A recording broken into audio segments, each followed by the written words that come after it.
is Q13 Fox News This Morning.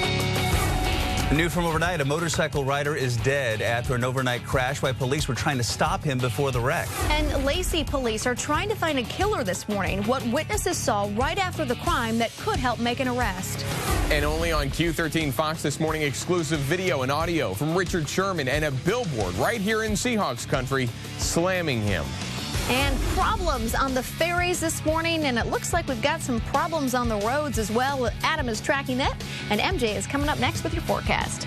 Good morning, everyone. Thank you so much for joining us. I'm Kelly O'Connell in for Casey. I'm Bill Wixie. Good to have you here. Let's check in with MJ right now and get a look outside. Good morning. Good morning. We have patchy fog around the area, but we're still dry on the radar. The two Doppler beams not finding any rain or mountain snow. Skiers, I keep waiting to see if we're going to get any, but our ridge of high pressure has actually gotten a little stronger, sending the jet stream way up and over British Columbia. The entire west coast continues dry. Of course, California dealing with extreme drought and horrible fire conditions and whatnot. No fires right now, by the way. But the fog around our area is settling in. It's 43 in Seattle right now, but we get a little bit of breeze out there. It's not as dense. I'm thinking we'll be clear by lunchtime or so, 50 or so at that point, and about 52 for the high today, which is 4 degrees above normal. All right, Adam, what is going on with the roads? Well, this morning it certainly is one of those tough starts in some locations, specifically getting out of the north on southbound 5 and 405, approaching the Kings, Snohomish County line. Are we surprised by any of this? No, not really. Just going to be a slowdown. Drivers on 520 and I-90 making out okay across Lake Washington. Northbound on I-5, there's that tension right around the mid-Boeing Field area. Take a look at this Boeing Access Road. North 5, Boeing Access. This scene, we've had a collision here almost every day this week in the mornings. It's like the Bermuda Triangle or something. I'm wondering if there's like a navigation thing, so it's like, turn left now, and you know, right there. Just a thought. Northbound 405, Renton curves in through Kennydale and Newcastle. Looks to be just a little jammed up at this point. You'll find that Valley Freeway and I-5 from 18 up to 516 still move just a little heavier in towards 516. Kelly, Bill, back over to you. Adam, thank you. New from overnight, a police chase ends with one man dead near Renton. Authorities now say the motorcycle the man was riding was stolen out of Arizona. The State Patrol says troopers tried to pull over the rider for speeding on 405, and then the man apparently turned onto some bike trail near State Route 169. Authorities say the man tried to leave the trail and then crashed. Renton police performed CPR, but he was pronounced dead at the scene. We are working to get more information on this. Stay with us for updates. And we should also find out more today about a man found dead in a car in Lacey yesterday. This happened at the College Glen Apartments around 5 o'clock last night. Neighbors found the victim with a gunshot wound to the chest. And witnesses there say they saw a group of young white men running away from the scene, but they never heard any gunshots. Right now, it's unclear if this was just a random attack. And we want to give you an update about 2 officer-involved shootings in Seattle over the past several days, and this all comes as Seattle police are trying to bring more transparency to incidents like this. According to the Seattle Times, both shootings involve suspects who were drinking and making threats with either real or fake guns. The suspect shot Sunday morning was injured. The one shot Monday night died. Both were convicted felons armed with what appeared to be handguns, and in a side-by-side comparison, hard to tell which is real and which is fake.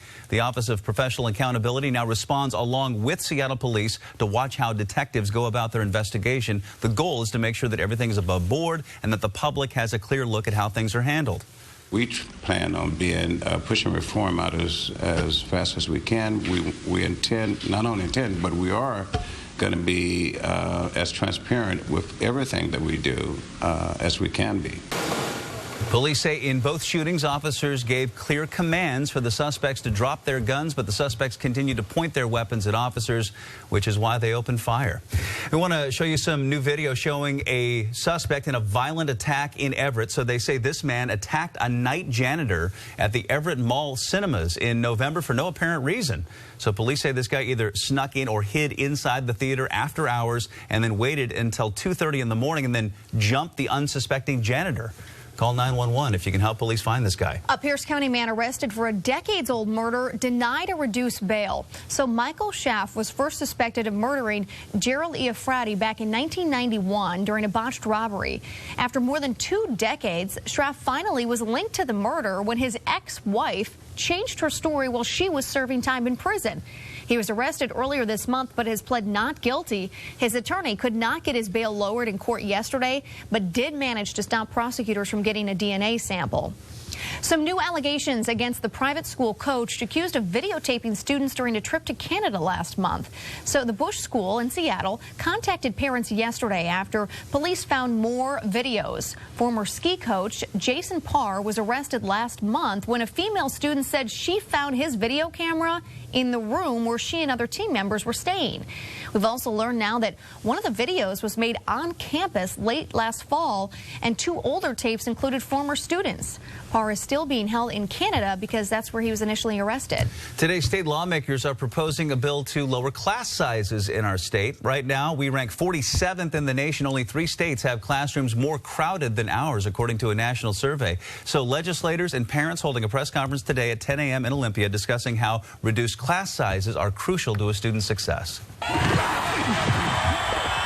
Okay, we are just less than 2 weeks to go into the Super Bowl. Some people are talking about the big game. Others, though, cannot seem to stop talking about Richard Sherman and that post-game rant. And now we can share exclusive video of the moment that led up to that rant that everybody's still talking about. Tom Yazwinski joining us now with that video and reaction from Richard Sherman. Yeah, guys, of course, we all know what Richard Sherman said about Michael Crabtree after the game. But what did he say to the 49er receiver prior to that? Well, we have the video and audio that comes to Sherman's defense.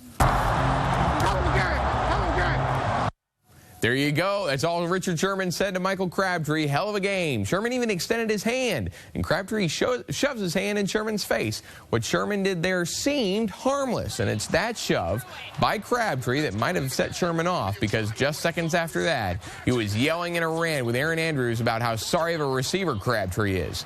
Yesterday, during a press conference, Sherman once again defended his actions. He also discussed his surprise that this rant has blown up the way it has. Yeah, I'm really surprised by that. You know, if I would have really known it was going to blow up like that, I probably would have approached it differently. You know, just in terms of the way it took away from my teammates, great games. You know, Cam Chancellor played a fantastic football game.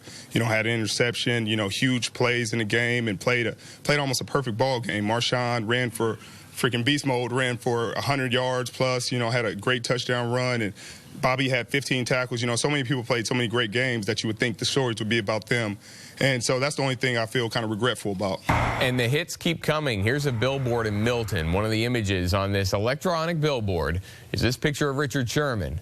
And the billboard reads, "Zero class." Coming up next hour, a U.S. senator is chiming in, criticizing Sherman and the entire Seahawks organization for that matter.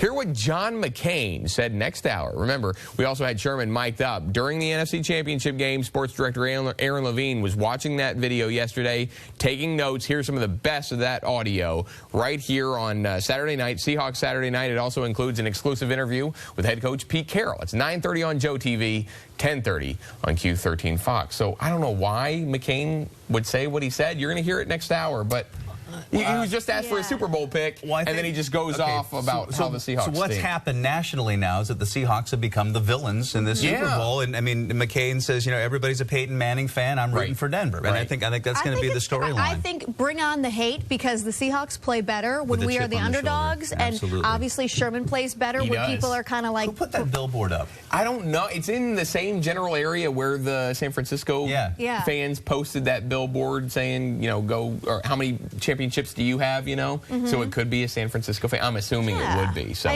we're going to try to figure that out. We got emails from folks in the area saying, hey, did you guys know about this? So we're going to try to figure out what happened there. Okay, good stuff. All right, Tom, thank you. Yeah, no problem. All right, well, say it ain't so. Justin Bieber busted overnight. Yeah, Brian Blakely in our newsroom with this. And, oh, Brian, here we go again, huh? Yeah, you know, breaking news of the world watching a train wreck slowly happen. Justin Bieber in custody right now, courtesy of Miami Beach Police, charged with DUI, among other things. And this is a live picture here out of South Florida of a van here that is taking Bieber from a Miami Beach Police facility over to a Dade County facility. And if we can get a closer look, hopefully from the aerials there from our folks down in South Florida, you can find out and see that a little bit better. Oh, we just lost it there.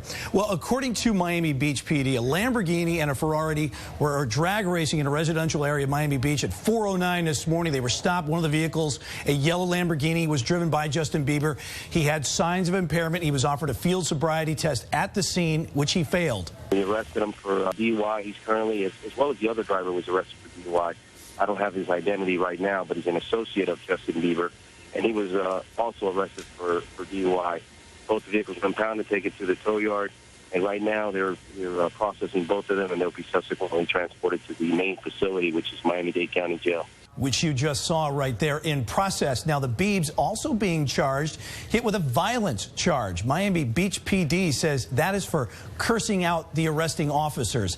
ABC News reporting that police also say Bieber admitted to having a beer, pot, and prescription drugs in his system before he cussed out the cops.